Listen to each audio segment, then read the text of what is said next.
Earlier this year, as we commemorated the 80th anniversary of D-Day, the Queen and I had the enormous privilege of meeting once again the remarkable veterans of that very special generation who gave of themselves so courageously on behalf of us all. Listening to these once young servicemen and women touched us deeply as they spoke of their comrades drawn from across the Commonwealth, who never returned and who now rest peacefully where they made the ultimate sacrifice. Their example of service and selflessness continues to inspire across the generations. During previous commemorations, we were able to console ourselves with the thought that these tragic events seldom happen in the modern era.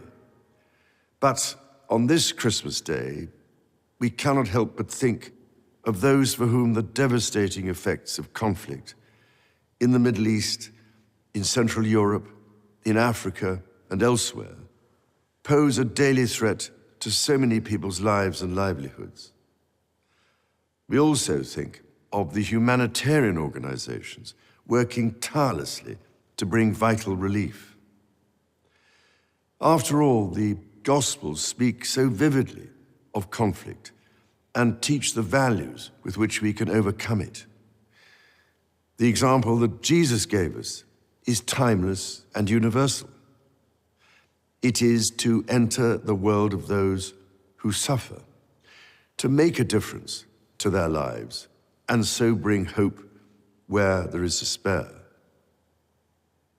As the famous Christmas carol, Once in Royal David's City, reminds us, our Savior Holy came down to earth from heaven, lived among the poor and mean and lowly, and transformed the lives of those he met through God's redeeming love.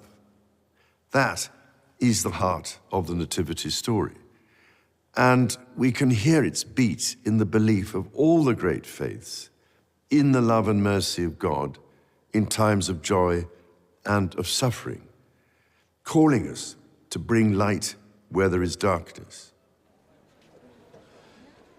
All of us go through some form of suffering at some stage in our life, be it mental or physical.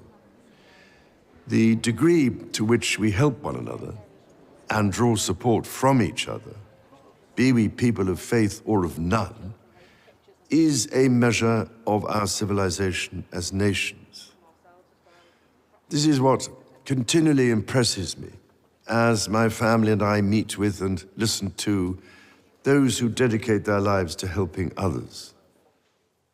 I am speaking to you today from the chapel of the former Middlesex Hospital in London, now itself a vibrant community space, and thinking especially of the many thousands of professionals and volunteers here in the United Kingdom and across the Commonwealth who, with their skills and out of the goodness of their heart, care for others, often at some cost to themselves.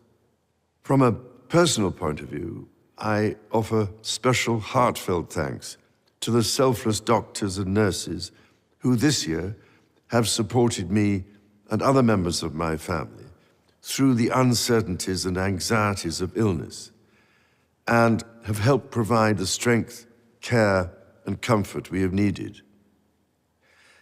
I am deeply grateful, too, to all those who have offered us their own kind words of sympathy and encouragement. On our recent visit to the South Pacific to attend the Commonwealth Summit, I was reminded constantly of the strength which institutions, as well as individuals, can draw from one another, and of how diversity of culture, ethnicity, and faith provides strength, not weakness.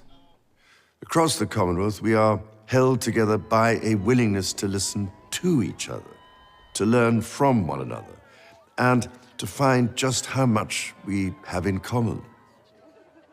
Because through listening, we learn to respect our differences, to defeat prejudice and to open up new possibilities.